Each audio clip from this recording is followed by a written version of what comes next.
Merci d'être venu assister à cette nouvelle conférence au sein du WICF. Je voudrais remercier, si on est là, je voudrais remercier l'Institut Europia et le PMI, le Project Management Institute, l'association. Il y a son président qui est dans la salle et qui est derrière Jean-Claude Dravet, qui est également l'homme de la situation pour le PMI.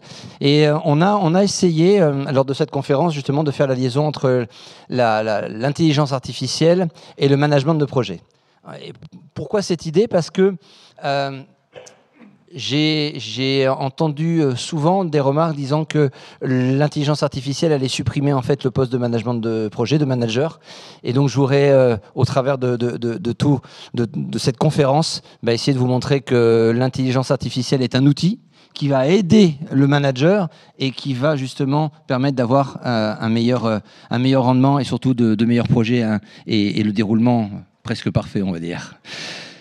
Je vais vous présenter les différents intervenants de cet après-midi. On est en format table ronde, donc il ne faudra pas hésiter également si vous avez des questions. Ce sera avec plaisir qu'on pourra y répondre. Je voudrais déjà saluer Antoine Delugeot, qui est directeur du Centre d'excellence en management du groupe Scalian. Je voudrais saluer Cyril Verbruge, qui est ici, qui est le cofondateur et PDG d'Ofolio.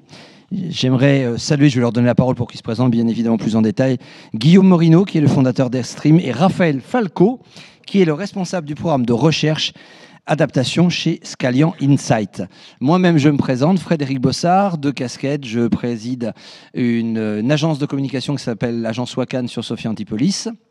Également, je suis membre de l'Institut Europia et j'ai la chance de diriger un master à Schema Business School dont le nom est Digital Marketing et bien évidemment Intelligence Artificielle. Alors, pour commencer cette table ronde, l'âge étant, je garde les lunettes, je voudrais donner la parole à Antoine, si tu veux bien prendre le micro. Antoine, si tu peux juste te présenter en 5 minutes et puis après, on lancera l'ensemble des débats. Très bien. Eh bien, bonjour à tous, bonjour à toutes. Alors moi, je suis Antoine Delugeot, je suis directeur du Centre d'excellence en management de projets et programmes pour le compte du groupe Scalian. Le groupe Scalian a un positionnement dual de spécialistes dans le digital et dans le management des opérations industrielles. Et c'est justement cette combinaison qui nous a amené à travailler ardemment aussi, à transposer le pouvoir et le levier qu'est l'intelligence artificielle dans la fonction pilotage. Voilà. Scalian est un groupe de près de 5500 personnes réparties dans 11 pays. Merci. Je propose à Cyril de prendre la parole, de se présenter. Oui, donc bonjour, Cyril Verbruge, donc je suis l'heureux PDG et cofondateur d'Ofolio. Donc Ofolio, c'est une technologie qu'on a créée il y a 4 ans avec mon associé William. Elle a une vocation simple, c'est faire de la planification projet un avantage concurrentiel. Transformer le processus décisionnel autour de la planification par de la génération de données et de la prédiction de scénarios pour aider les projets à se terminer plus vite. Donc c'est ambitieux, mais depuis 4 ans, on travaille désormais avec des grands groupes dans l'industrie, dans le nucléaire, dans l'aéronautique notamment, et on est très fiers de travailler également en partenariat avec des sociétés comme Scalian. Oui, l'idée, bien évidemment, aujourd'hui, c'est aussi de vous montrer la réalité du terrain avec des startups. Et une autre startup, Guillaume Morino, donc d'Airstream, si tu veux bien te présenter. Oui, bonjour à tous. Donc, moi, je suis fondateur de Airstream. On est lancé depuis 2 ans, 3 ans maintenant. Et on est parti du constat, en fait, que les outils actuellement sur le marché sont devenus des outils d'entreprise d'une complexité importante et qu'il est difficile pour les clients d'avoir une vision du portefeuille claire et évidente. Et donc, on a pris le parti pris de casser cette approche en co-construisant en fait avec les clients des applications sur mesure. Et donc, c'est dans ce cadre-là qu'on s'est lancé. On a un partenariat également avec Scalian et les équipes R&D sur une brique de détection d'anomalies et donc une brique d'intelligence artificielle. Et là, je remercie Guillaume, tu m'as fait la liaison justement avec Raphaël sur le côté R&D. Merci. Merci Fred, merci Guillaume. Donc Raphaël Falco, également société Scalian. Donc j'aurais pas besoin de répéter ce qu'a dit juste avant Antoine. Pour ma part, je m'attache à évaluer 2 choses dans les activités recherche et innovation qu'on peut faire. C'est finalement qu'est-ce que c'est l'évolution des organisations que l'IA va pouvoir impacter et l'évolution des usages que ça va transmettre. Et la gestion de projet, c'est vraiment un des enjeux sur lesquels il y a un potentiel de transformation assez développé. Donc la question qu'on va essayer de traiter en quelques dizaines de minutes, c'est ce lien donc entre l'intelligence artificielle, la recherche et le développement, le project management, des outils qui sont mis sur mesure. Est-ce qu'Antoine, tu peux déjà nous donner un peu l'environnement, nous cerner un peu où on en est au niveau développement, au niveau problématique par rapport à tout cela? Oui, tout à fait. Alors déjà, je pense qu'il faut reposer un petit peu les bases de ce que sont les grands enjeux. Et le premier, en fait, il est que les industriels subissent, comme vous, comme nous, une pression d'autant plus croissante à livrer vite, livrer plus régulièrement, avec plus d'efficacité et beaucoup plus d'efficience. Un autre enjeu, c'est que finalement, on fait face à beaucoup plus de complexité dans les opérations à mener à date qu'on a pu le connaître il y a 10 ans, il y a 15 ans, il y a 20 ans. Il y a des grands programmes qui se lancent autour de la souveraineté, autour de la sobriété énergétique. Tout ça, ça intègre énormément de parties prenantes. Ça intègre également une dimension géographique où l'ensemble des parties prenantes sont dispersées dans différents territoires, différents pays. Et on se retrouve avec cette multiplicité-là et le concept qu'on appelle aussi d'entreprise étendue à devoir gérer et coordonner des opérations qui font intervenir des sous-traitants, des co-traitants. Et donc un nombre d'acteurs infiniment plus important que ce qu'on a eu à connaître par les années passées. Donc ça, c'est effectivement un premier enjeu qui est quand même assez important et qui nous amène à devoir repenser comment on pilote ces grands programmes et ces grandes opérations industrielles. Il y a un deuxième enjeu, c'est finalement l'attractivité du métier dans la gestion de projet. Au-delà de ceux qui sont aujourd'hui passionnés dans la technique, finalement, être un pilote de projet, un chef de projet, un directeur de programme, un project management officer, en fait, ça peut être compliqué de se projeter dans ces métiers aujourd'hui. On a beaucoup de mal à recruter, tout simplement parce qu'il y a un positionnement qui est effectivement un petit peu ancien, celui, vous savez, qui est d'être au support des opérations, produire des comptes rendus, produire finalement des reports, pousser des barres dans des gantes, si vous avez quelques notions en planification. Et aujourd'hui, on se doit de réinventer le paysage digital, l'environnement et le positionnement de partenaire que doit avoir aujourd'hui la fonction project management pour s'engager pleinement dans la réussite des opérations industrielles. Et donc, ça nous a amené, au-delà de ça, à commencer à réfléchir à un certain nombre de cas d'usage. Et on s'est dit, et si finalement, et là je vous parle déjà il y a 4-5 ans, il y a un événement qu'on a appelé ChatGPT, peut-être que d'ici mes collègues en parleront, qui nous a laissé penser que tout était possible avec l'IA. Mais en fait, il y a même un peu plus que 4-5 ans de ça, on s'est dit, mais et si finalement on était capable de créer des data lakes métiers en management de projet et de pouvoir anticiper les risques qui peuvent survenir sur des opérations industrielles, ne serait-ce que parce qu'elles présentent des similitudes avec d'autres, et que les caractéristiques de ces projets-là s'en rapprochent. Pourquoi pas? La deuxième, elle était plutôt liée à, on va dire, l'excellence opérationnelle. Comment automatiser des actions qui sont aujourd'hui chronophages, répétitives, qui présentent très peu de valeur? Ça va être par exemple de la coordination d'équipe, de la relance, de la production de planning. On s'est posé la question de comment on peut faire de la génération automatique de planning. Et on est même allé encore un petit peu plus loin et on s'est posé la question de comment on va pouvoir demain modéliser les forces physiques que représentent les risques et les opportunités dans un projet pour en mesurer l'impact et la déviance de la triptyque coût-qualité-délai, par exemple, ou d'autres indicateurs de pilotage. Et donc est venu chez Scalian l'intérêt de développer un positionnement sur du conseil augmenté. Et donc doter le Project Management Officer, le Project Manager, d'une capacité d'aide à la décision lui permettant d'optimiser des scénarios, des schémas, des plans industriels. Donc en fait, ça veut dire, là je me tourne vers Cyril, ça veut dire qu'on a de nouveaux services grâce à l'IA.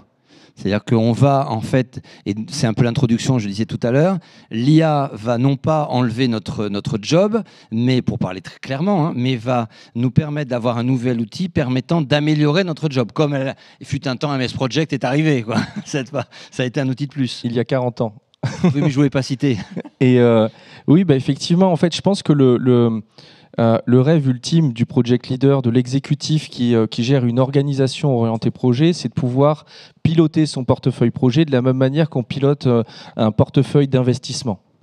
Et un investissement, en fait, c'est du coup de la dépense, c'est du revenu et c'est un délai et c'est un retour sur investissement qu'on souhaite avoir à terme. De la même manière, un portefeuille de projet, il est composé d'opportunités et d'opportunités qui doivent être arbitrées par rapport à un certain nombre de priorités. Une fois qu'on a dit ça, en fait, la grande question, c'est comment est-ce que la data peut servir ce processus décisionnel? Comment est-ce qu'on peut créer des services pour augmenter cette décision? Et nous, c'est comme ça qu'on voit les choses. C'est utiliser la puissance de l'IA dans un processus décisionnel pour amener de la rentabilité, de la performance. La rentabilité, d'ailleurs, c'est pas forcément financier, ça peut être aussi pour travailler sur des enjeux qui sont des enjeux sociétaux, des enjeux environnementaux, amener finalement le projet comme un levier pour améliorer en fait nos challenges en fait pour pouvoir aboutir aux rêves qu'ont les sociétés ou les organisations. Oui, c'est bien en fait un outil permettant d'aller plus vite, plus loin et mieux. Et là, je me tourne vers Raphaël par rapport à la recherche et ce qu'on appelle la R&D, la recherche et développement. Ça veut dire qu'en fait, j'aimerais savoir vers quelle orientation on va. Parce que là, on voit qu'on a posé un peu les bases, on voit qu'on a des nouveaux outils avec des startups qui sont positionnés. Maintenant, les startups, là, ce sont des outils qui sont en production. Donc, on est plus la recherche et développement, même si ça continue, mais on est en production. Et côté recherche, c'est quoi le next step? C'est une excellente question. Eh bien, je remercie. Je t'en prie. Il y a pas de quoi. Je repartirai déjà de qu'est-ce qu'on entend par intelligence artificielle. Et aujourd'hui, on se rend compte qu'il y a le côté marketing, de qu'est-ce que l'imaginaire nous donne sur ces sujets-là, et il y a concrètement qu'est-ce que ça peut permettre de faire. Il y a une peur un petit peu qui a pu se répandre en disant demain, on n'aura plus de boulot et puis on sera gouverné par les machines. Pour les plus anciens d'entre vous, peut-être que vous repenserez à certains films des années 60 avec une machine d'IBM qui s'appelait HAL, ou un peu plus récent, iRobot. En fait, ce qu'on se rend compte aujourd'hui, c'est qu'il y a deux potentiels de l'IA. Le premier, c'est en effet l'automatisation. Il y a un certain nombre de tâches qu'on va pouvoir automatiser. Et c'est vrai que là, il y a un potentiel de remplacement. Le deuxième, c'est l'augmentation. C'est ce dont tu parlais, Antoine, tout à l'heure. Et c'est vraiment le plus important à prendre en compte, c'est que c'est les deux actions principales que l'IA va pouvoir faire.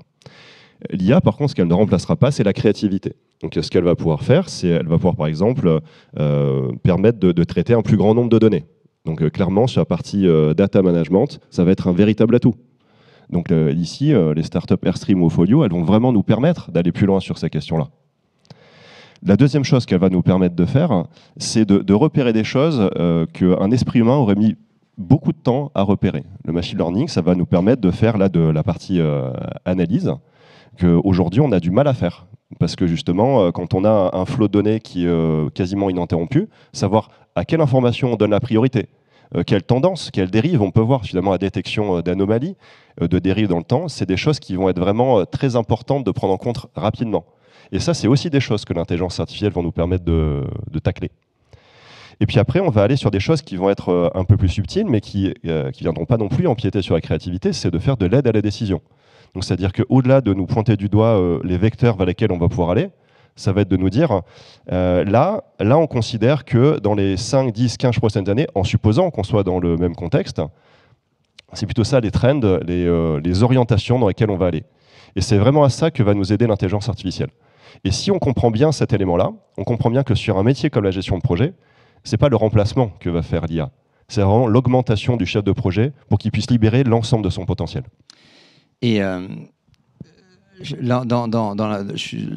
est en train de créer donc ce nouveau master digital marketing et intelligence artificielle à Schema. Et justement, l'idée, c'est de se dire qu'on a d'un côté les développeurs, les ingénieurs qui vont travailler sur les algorithmes, sur du Python et ainsi de suite. De l'autre côté, les utilisateurs, et de faire la liaison sur comment on peut utiliser en fait des outils pour s'améliorer. Et donc, on est toujours dans cette démarche de dire c'est une aide à la décision, c'est un traitement plus rapide de données qui nous permet d'avoir plus de temps pour aller un peu plus loin. Et si je fais le parallèle avec du marketing, je dirais que quand on va travailler par exemple sur du Google Ads, dans Google Ads, on va avoir de l'aide à la décision des fameux mots-clés, qui c'est sûrement légèrement orienté aussi, mais ça je ne vais pas le dire, mais qui va nous aider à dépenser plus, mais surtout à avoir plus de résultats bien évidemment.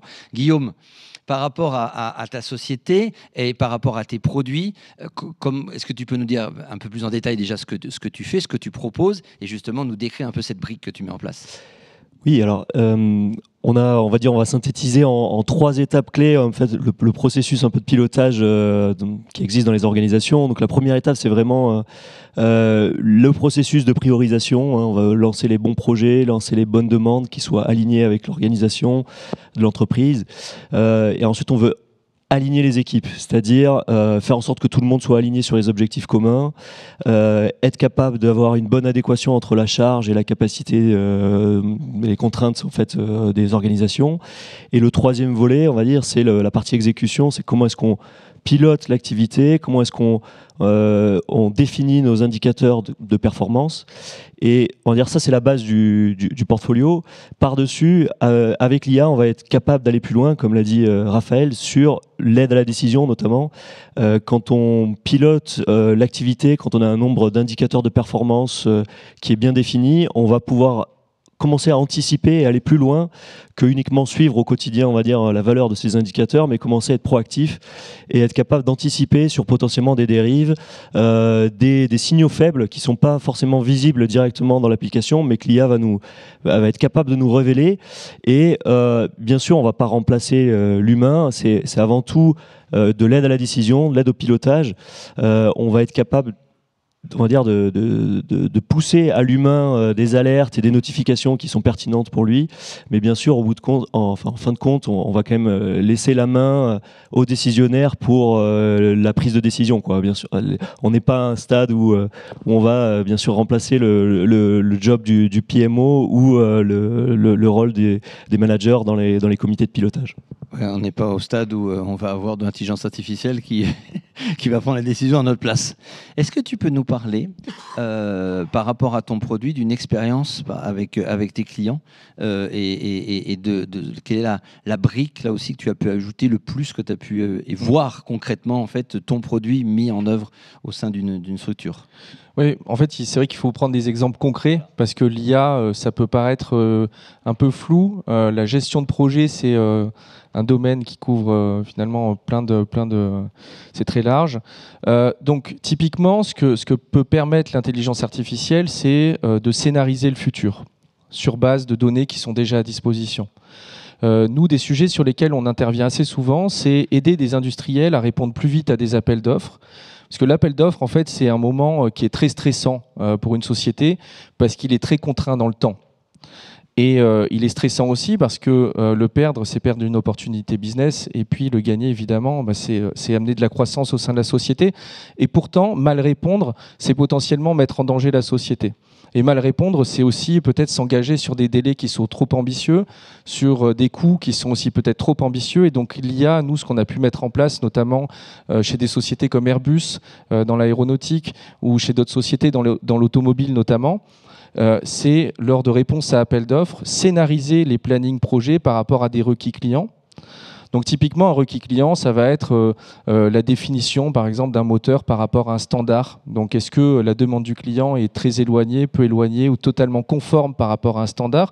Et en quoi est-ce que ça va impacter les délais des plannings? En quoi est-ce que ça va impacter mon besoin en ressources? Est-ce que je vais devoir recruter plus au sein de mes bureaux d'études? Est-ce que je vais devoir recruter peut-être des personnes côté méthode? Et donc nous, ce qu'on met en place, c'est ce type de solution-là. Et pour donner du chiffre, typiquement, produire un planning chez Airbus, ça prenait 3 semaines avec un planificateur quasiment à temps plein. Enfin, c'était plusieurs personnes, mais un ETP sur 3 semaines. Et désormais, il faut juste 2 heures pour produire 5 scénarios de coût, capacité, délai. Donc on passe de 3 semaines pour un livrable à 2 heures pour, du coup, potentiellement 10 livrables qui sont beaucoup plus augmentés. Donc potentiellement, on répond mieux. Et donc ça amène énormément de bénéfices immédiats, en fait. Oui, on répond mieux, on répond plus vite, on peut répondre à plusieurs appels d'offres plus rapidement, et donc ça veut dire qu'on va optimiser la ressource humaine. Antoine, est-ce que par rapport à Scalian, un retour d'expérience aussi, un retour de terrain, et sur l'IA, en fait, ce que j'aimerais et j'aime bien c'est très concret ce que tu as dit, et l'idée c'est de dire, ok, on parle de l'IA pendant ces 3 jours ici, mais elle est déjà là, et elle nous sert déjà. Et si tu peux nous donner un exemple de tes projets. Oui, écoutez, peut-être un exemple sur un projet de satellite donc dans le secteur du spatial, où en fait on s'est interrogé sur la capacité qu'avait l'IA à challenger l'exposition au risque d'un programme de développement satellite. Et en fait, au-delà donc de la constitution d'un jeu de données qui nous a permis d'entraîner un moteur et ensuite d'en définir quelles étaient les caractéristiques de ce programme de développement, on a bien évidemment un registre de risques qui nous est apparu, qualifié, avec l'impact, la probabilité, et donc la criticité de chacun de ces risques. Et on a souhaité le comparer finalement à la perception même qu'en avait un risque manager, donc un spécialiste et un humain, en fait. Donc on a mis en compétition l'homme et la machine. Bien, finalement, on s'est aperçu qu'au-delà du fait que la machine ait mis quelques secondes à générer un registre de risque préqualifié et que l'humain même avait fait l'exercice, lui, en plusieurs jours, et bien que derrière, ce qui en était ressorti était beaucoup plus pertinent et nourri de toute une capitalisation qui avait pu être faite des risques, opportunités, problèmes qui étaient survenus sur des programmes précédents. Et que par conséquent, on avait augmenté l'humain dans sa capacité à prendre la décision. Et en fait, peut-être pour terminer, ce qui va juste être... Alors, tu viendras peut-être sur les défis, mais à un moment donné, il faudra se poser la question de est-ce que je peux laisser la machine prendre librement cours à la prise de décision, ou est-ce que finalement, il ne faut pas juste qu'on garde cela comme un outil et que ça nous aide à faire mieux, à aller plus vite, à être plus efficace. Mais tu as raison. Je vais passer sur les défis, mais avant, je voudrais passer la parole à Guillaume pour lui aussi qui nous fasse un retour d'expérience. Et les défis, je vais poser la question à quelqu'un. À quelqu'un qui doit être au cœur des défis.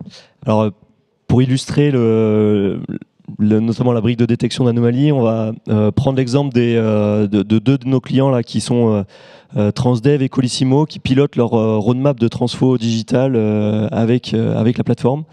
Et donc, il faut comprendre que le digital, c'est en pleine évolution, c'est très dynamique, c'est du logiciel qu'il y a derrière, mais c'est surtout une question de vitesse et de livraison, de capacité de livrer de la transformation dans les temps et de respecter surtout les engagements que l'IT, le digital prend auprès de ses clients, qui seront notamment les métiers au sein de l'organisation.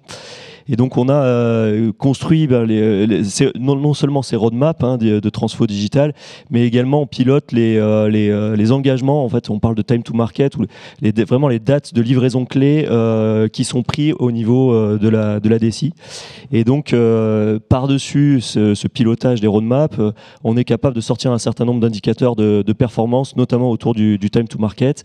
Et l'IA permet de prédire potentiellement des drops dans les taux de réalisation dans les délais, des taux de transformation, etc. Et c'est quelque chose qui permet aux clients d'anticiper sur potentiellement des dérives ou des potentiels retards qu'ils prendraient dans leur roadmap.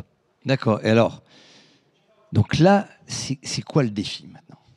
Alors le défi, ça passe par la recherche et développement, qui se lancent eux-mêmes des défis. Non, mais est-ce que là, la suite là, de ce qu'on vient de dire, où on a un outil, est-ce que l'outil, à un certain moment, va prendre la main sur nous et va nous dire, bah non, en fait, faut faire ça, parce que ce que tu as choisi, en fait, on va avoir un problème. Est-ce que c'est ça la suite? Est-ce que la suite, c'est d'améliorer encore l'outil? C'est quoi ta vision par rapport aux défis, positifs ou négatifs d'ailleurs, que l'IA va nous amener à se poser? Alors je paraphraserai Stephen Hawking en l'occurrence, qui avait dit une merveilleuse histoire du temps. Je pense qu'on est dans une merveilleuse histoire de la technologie. Mais cette merveilleuse histoire, elle a forcément une scène arrière sur laquelle il y a des vrais défis, des vraies questions à se poser.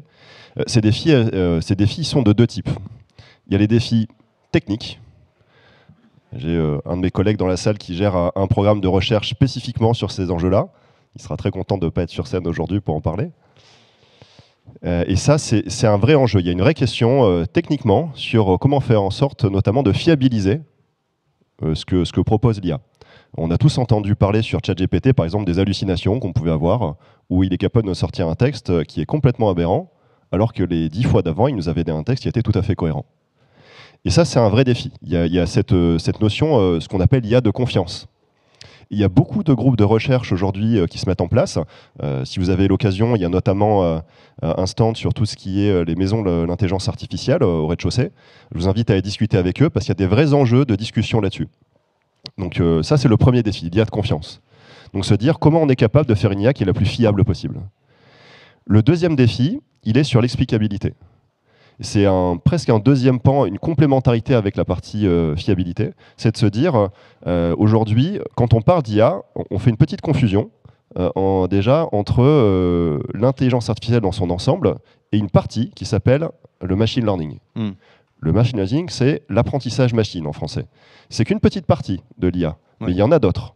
Il y a par exemple le speech-to-text, il y a la reconnaissance d'images, il y a les systèmes experts, l'optimisation sous contrainte. Enfin, il y a beaucoup d'autres choses qui sont dans l'intelligence artificielle, mais qui ne sont pas de l'apprentissage machine.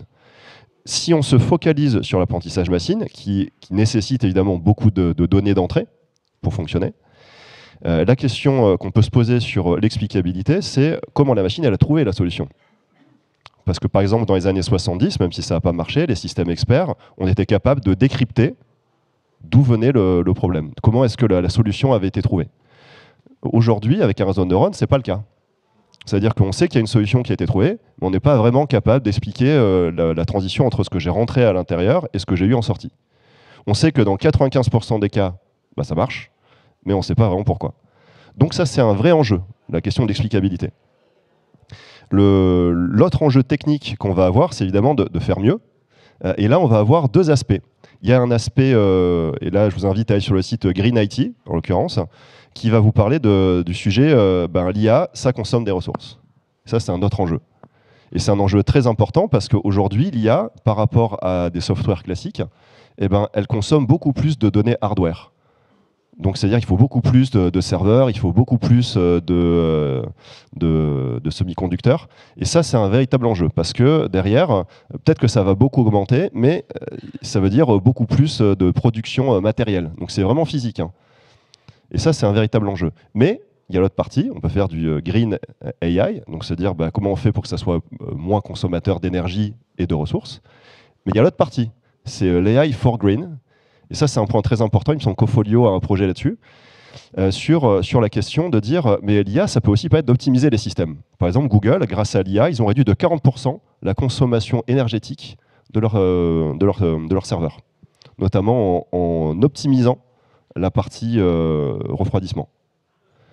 Donc il y a vraiment une dualité là-dessus, où comme le disait Antoine finalement, c'est est-ce qu'on veut se faire dominer par les données ou est-ce qu'on veut arriver à se libérer par la donnée.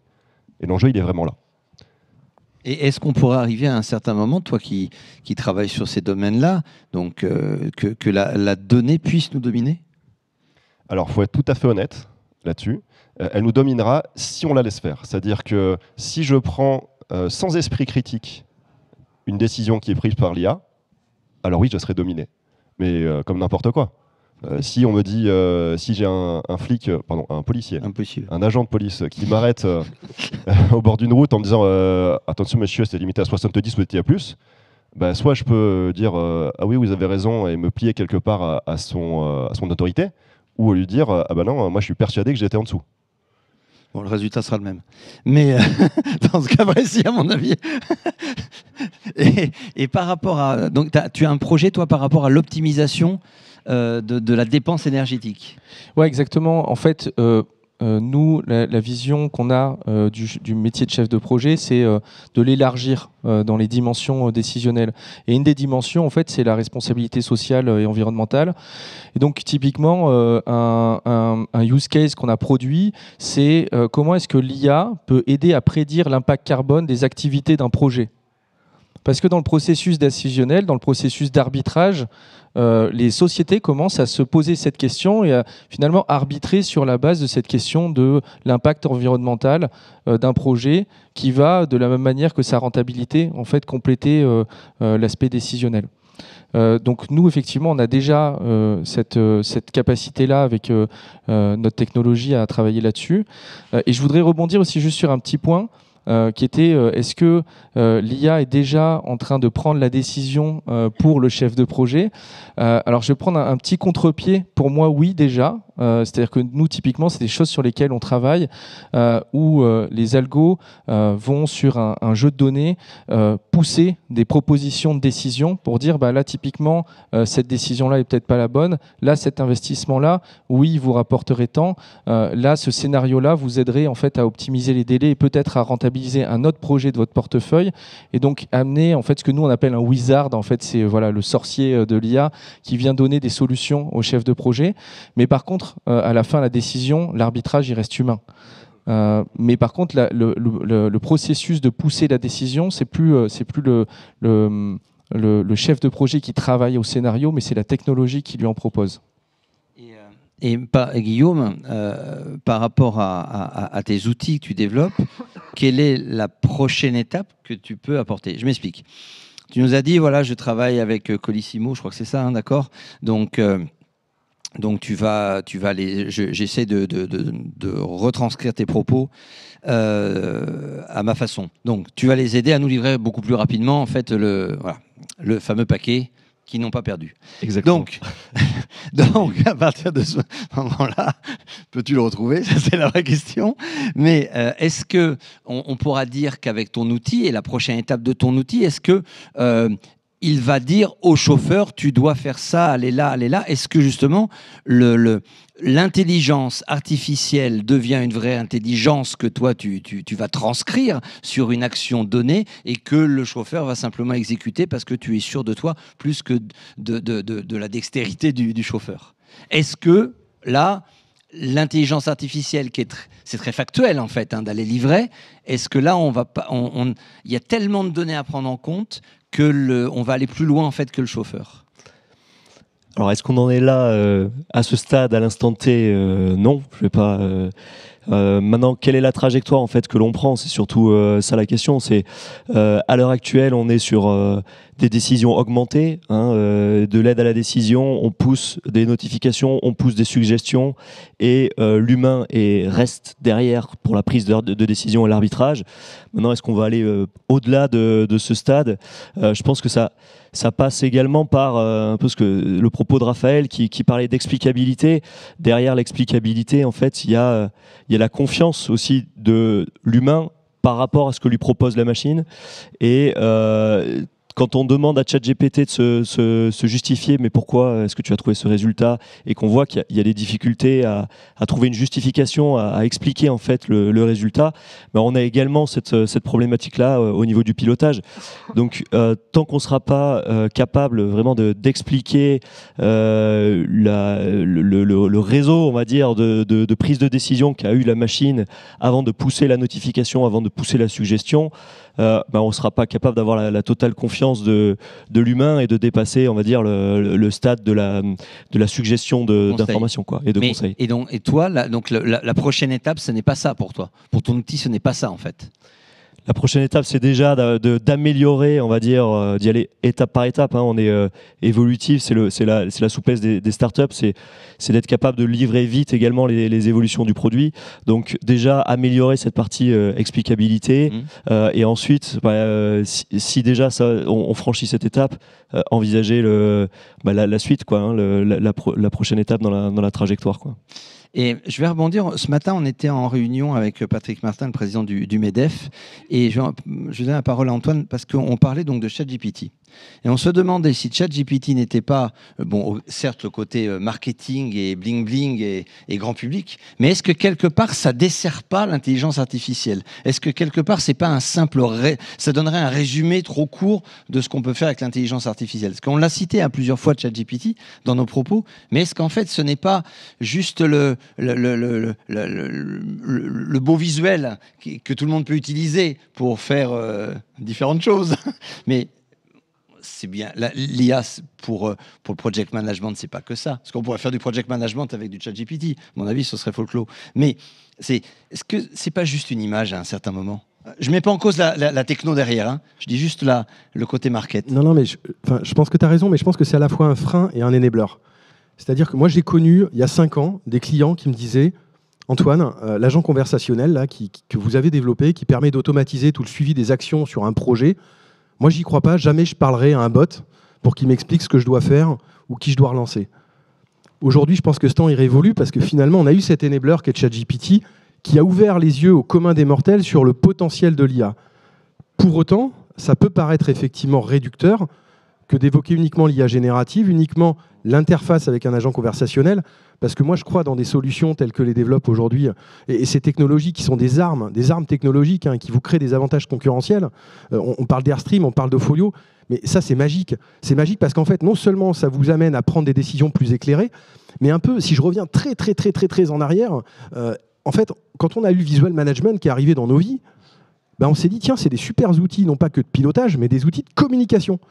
Et maintenant, avec l'IA, ben on se rend compte que les recommandations, les analyses qui sont faites, elles nous aident à discuter, à nous challenger, à se poser des questions, en fait, bien plus qu'à pousser des barres dans des gantes et à considérer que ce qui est dessiné sera la réalité. Voilà. Moi, je pense en tout cas qu'on est voilà, dans cette dualité, non pas IA et gestion de projet, mais enabler et frein. Oui. Et par rapport à la recherche et développement, toi, comment c'est quoi ton regard par rapport à ça? Parce que tu auras une vision beaucoup plus critique, beaucoup plus profonde par rapport à l'IA. Et donc, ce côté de ChatGPT où je pose la question, ça fait des devoirs, je fais copier-coller, je rends au prof et c'est bon, j'ai gagné. Quel résumé que beaucoup de gens font. Ou enfin, je dis pas les devoirs, mais de rédiger son petit email. Eh ben c'est très exactement la question qu'on s'est posée il y a une semaine. C'est bon, c'est pas calé pour ça. Avec la maison de l'intelligence artificielle et la structure Ephelia, Côte d'Azur, ouais. Où il y avait beaucoup d'enseignants-chercheurs en développement logiciel, par exemple, qui se disaient, mais en fait, nous, aujourd'hui, on a des étudiants, ils viennent, et puis ils disent, mais en fait, pourquoi est-ce que j'ai besoin d'apprendre ça? Parce qu'en fait, je demande à ChatGPT, puis il me le fait. Il me pond mon code. Et donc, ça me pond aussi des belles lettres de motivation, ça me peut me pondre pas mal de choses. Oui, enfin, les lettres deviennent du Baudelaire ou du Victor Hugo. Ça fait référence des deux je fais référence à un mot d'absence de mon fils, qui était, je lui ai dit, mais c'est du Baudelaire, maintenant que t'écris, c'est magnifique. C'est le début des fleurs du mal. Oui. Et ce qu'on se rend compte, c'est que, et ça c'est très important, il ne faut pas confondre connaissance et information. C'est comme dire j'ai Google, donc je sais. Bah non, quand j'ai Google, je peux trouver une information.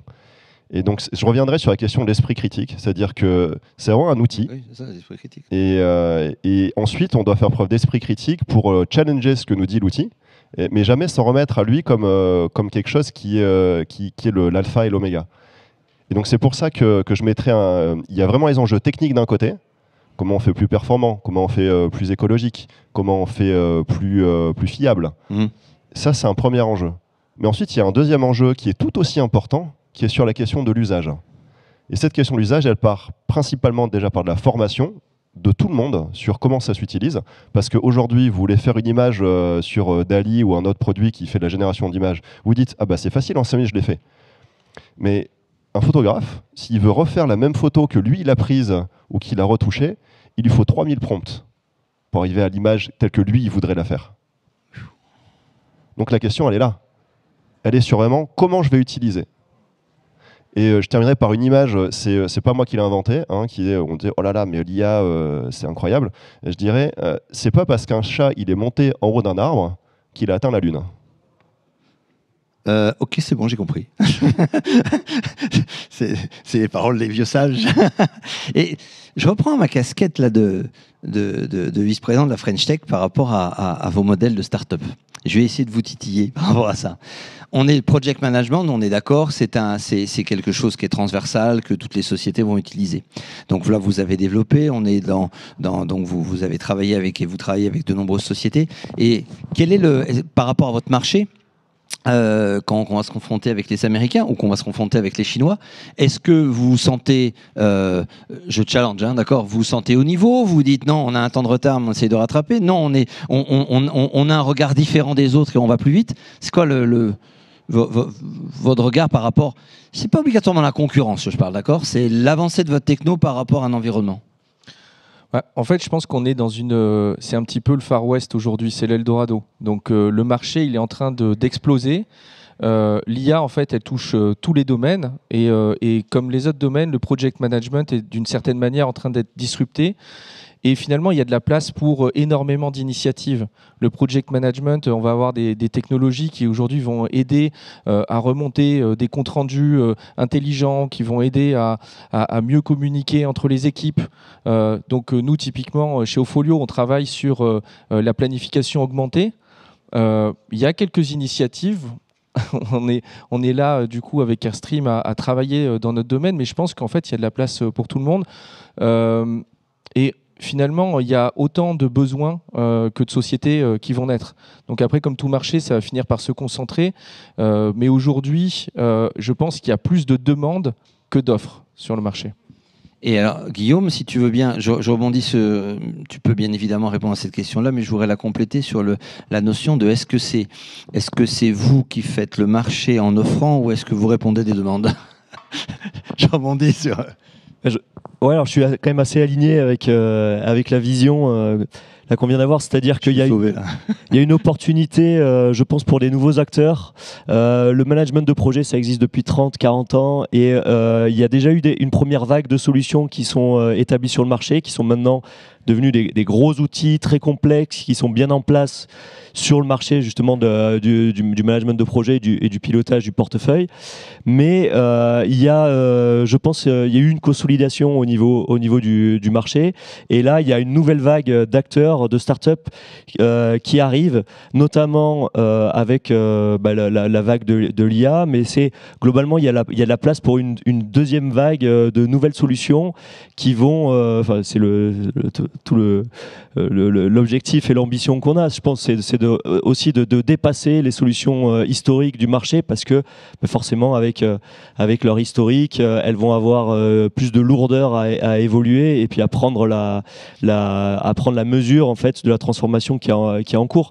Donc là, en ce moment, je pense que il y a une histoire de timing dans les startups et donc là il y a une deuxième vague au niveau du management de projet pour des nouveaux acteurs. Et je rezoome sur ta société et je reviens sur le côté international. Aux États-Unis, il y a aussi de la livraison et peut-être encore plus que nous, c'est encore plus habitué que nous peut-être. Est-ce que vous regardez, est-ce que tu regardes en fait comment est traité ces éléments?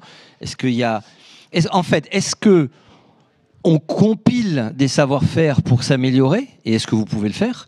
Ou est-ce qu'on invente l'IA par rapport à une méthodologie de travail qu'on peut avoir en France qui pourrait être différente qu'aux États-Unis? Alors oui, forcément, il y a des méthodos qui sont différentes. Il y a le marché également différent.